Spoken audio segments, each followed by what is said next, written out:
Hello, good friends, and welcome to another episode of the 10,000 Lamps podcast. I'm Kyle Radke here with Julian Andrews. Julian, What's up? it's Friday afternoon. No, Friday morning, Friday afternoon. We're recording this, your third podcast of the week. So You're welcome. really the things we do, for the people overall. So it's like super hot, and I'm upstairs in my house, and my air conditioner is either makes it like 30 degrees in this room or 120 degrees, depending on if it's on or off. So, cycling through that. Nice. Yeah, that's doesn't sound like fun at all. No.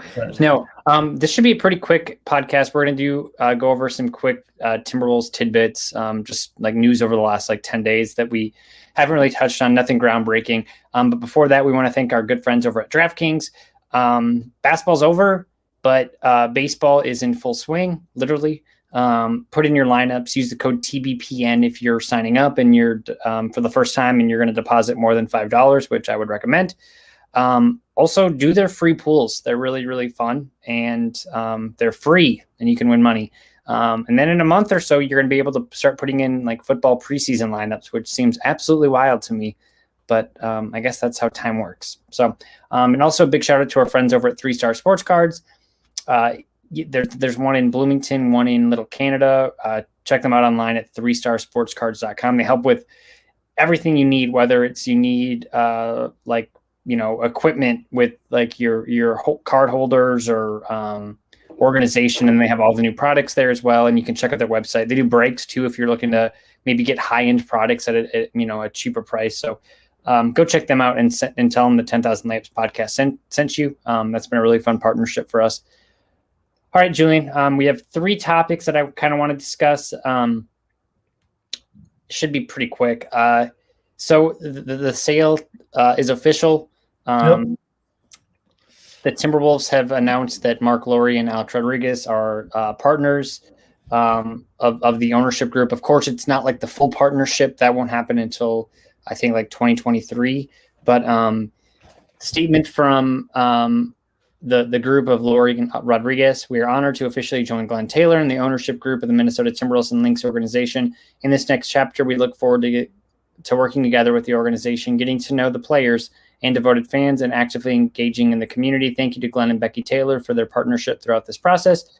And thank you, Commissioner Silver and the NBA, for welcoming us into the league. I don't know, not much to really say, I guess. Well, it seems like they are going to be more interested in kind of getting involved, and hopefully they'll be a little bit more of a public-facing ownership group than Taylor is. That's kind of the vibe that I've gotten, at least, and I think that can help with the team's image and kind of the public perception of the team. And I think having a more kind of public-facing, actively engaged ownership group is a good thing for a team overall. And it seems like they're going to be that just from very early impressions. So, it seems like positive developments. This is obviously not huge news. This is honestly dotting I's and crossing T's. Right. We knew this was going to happen, but seems good. And Alex Rodriguez, certainly throughout his playing time, not a super likable guy with the steroid stuff. But I think after his retirement, I think people have warmed up to him. He's been really good on TV. Certainly a much more likable figure than Glenn Taylor. Yes. So, kind of this old dude that keeps hiring his people that he's comfortable with, and it is what it is. More news out of the Timberwolves organization. Wolf Scout Zarko, I'm going to make sure I'm pronouncing his last name right. I've met him a handful of times. Zarko Duricic and the organization have parted ways. His contract was up, and the two sides could not reach an agreement on terms for a new one. He's been with the Wolves since 1996. Now, I think an easy way to look at this is say, no big deal. A scout leaves. He's been with the organization for nearly 30 years, whatever. I think another way to look at it is there's been some movement in the organization already, and it's if he's been able to withstand a bunch of it'd be different if the report, and this is from John Krasinski, if the report said that he was stepping down from his position or whatever. To say parted ways seems weird. They couldn't come to terms on a new contract. Yeah, that seems weird. Are they stiffing him? After this guy being here for 26 years, they're not, or whatever it is, they're not going to be it's not like he doesn't it's like not like he has unreasonable all of a sudden. Yeah, what is he salary making? expectations? I can't right? imagine what Exactly. he's yeah. I don't know, man. It's kind of disturbing, and it's not something I guess to read too much into, but it's just like yet another person leaves, like yet another. I think when you look at it in the same realm of like 2 weeks ago, like Robbie Sika's out, and like, what is it that makes? I mean, yeah, he left on his own accords. I don't know. I think you certainly wonder, and yeah. I don't know. I don't want to like shit on him too much, but I do think sometimes, I don't know. Because normally when you see these moves happen, it's normally like when a new GM takes over, but we're almost into year 3 of the Rosas regime. And it just seems weird for like these types of moves to happen. They're just not retaining talent like the Timberwolves are. Just like in the front office, it seems like they're just like losing talent. And I mean, there's a lot of reasons that could happen. I mean, this isn't like a workplace culture and organizational structure podcast, but I mean, clearly something is up. Yeah, I agree. It seems like there's probably some like dysfunction on that side, which it wouldn't certainly wouldn't be the first. Yeah, wouldn't be the first time, and like not shocking, but also I think like alarming, because I do think like the fans, and I mean we can get into this later this offseason, and we can like go through some of the moves, but I think the fans are all like Gerson Rosas is the smartest man ever, and look at the staff he assembled. But then you look at what he's done, and you're like, I don't like. I guess I don't understand. And he did a good job of like making the narrative about how he's different and how he does things differently and how he's so diverse, which is certainly a good thing. And getting all these people in different positions, and we're smarter than everybody. But so far, it feels like they've only outsmarted themselves. And then they've lost people. Yeah. And the 2 big trades that he made were both bad. So what's left? Like. I agree. Yeah. I'm with you. Okay. Next topic. This is from Dane Moore. The Minnesota Timberwolves have been pursuing Danilo Gallinari from the Atlanta Hawks this offseason. Gallinari has 2 years, $42 million remaining on his contract. The second year is partially guaranteed for $5 million. I like Gallinari a lot. My only concern, I guess, would be like who from the Timberwolves do the Hawks want? And if it's Malik Beasley, which seems like an obvious choice, why would you give him up if you're the Wolves? So, I mean, another trade another trade I put together was Ricky Rubio and Josh Okogie for Gallinari. Would like the math would work out. I don't get why you're going after Gallinari. Like, this is again like this is just so frustrating. Like, do you think the Wolves are a Gallinari away from contention? Like, I mean, I will say I guess if he plays the 4, like he's like a better version of Juancho Hernangomez. Yeah, I guess they do need a 4, but if that's your only move, yeah, I mean, if you can do Rubio and Okogie for Gallinari, like I think that's a no-brainer because you get rid of Rubio's. He'll be on the last year of his contract. You have Okogie who, like, we love him as a person, but like I think, like I don't know, like his ceiling probably is pretty close to where he is now. You have Gallinari who's certainly aging, but you get 1 year and then his second year is only $5 million guaranteed. I don't know. Like I don't hate the move. If I'm the Hawks, a team that just got to the Eastern Conference Finals, I'm not sure. Like the Rubio and Okogie trade, you're certainly getting worse, I would think. And then if you're doing like a Beasley trade for the Wolves, why do you do that? So I guess I just don't know what the trade would be. No, yeah. I mean, I guess we'll see if those reports are true. But like, oh man.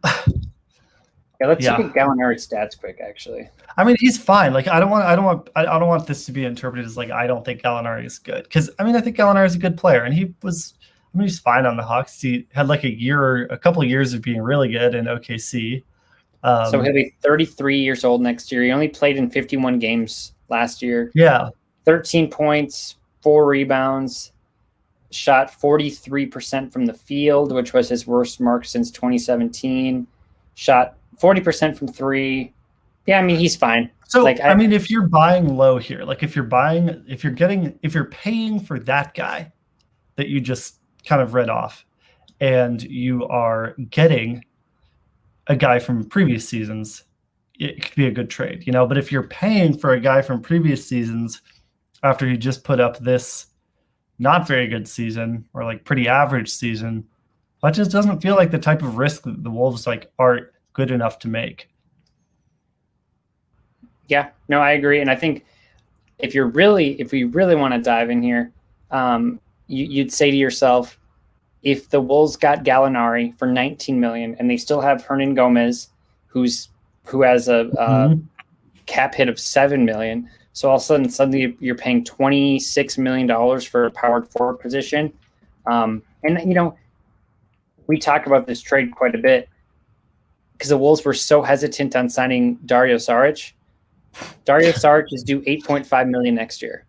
Yeah. So $26 million for Hernan Gomez and Gallinari, and then for $8 million you could have got Saric, who is probably not as good as Gallinari is if he's healthy, but he's certainly better than Hernan Gomez. And then you also have $18 more million to of cap space that you didn't have to waste on other things.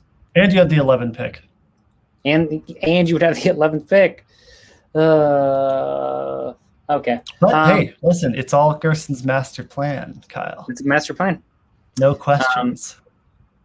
Yeah, and I in fairness, he has made okay moves. Like the Beasley, getting Beasley, I thought was a really, and like Beasley and Jaden McDaniels, who I think, speaking of the power forward position, like he'll play a pretty big role there too.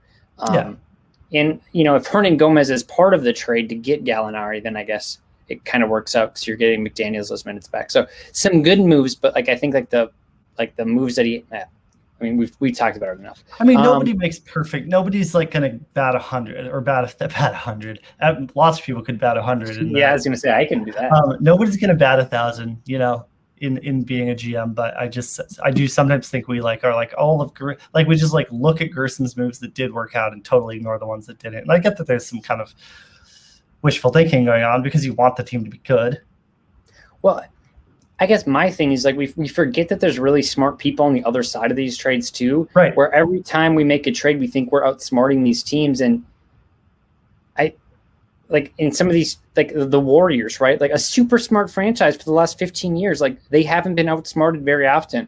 So it's sometimes when you trade with those teams, it's like the alarms go off where you're like, well, maybe this actually isn't a good trade for us because they don't really make that many bad trades. Like, and the thing is, like, wait till the Warriors this year trade picks 7 and 14 with like James Wiseman for Bradley Beal, and people and like, Wolves fans will be like, well, whatever. Like, we don't that pick could have been whatever it is, but also you could have had a piece to trade for a bigger star than like D'Angelo Russell. Like, the Warriors are the Warriors. The Suns just made the finals. Like, look at the teams who the Wolves have like just done business with. Like, I think it's pretty fair to say that those teams have come out on top.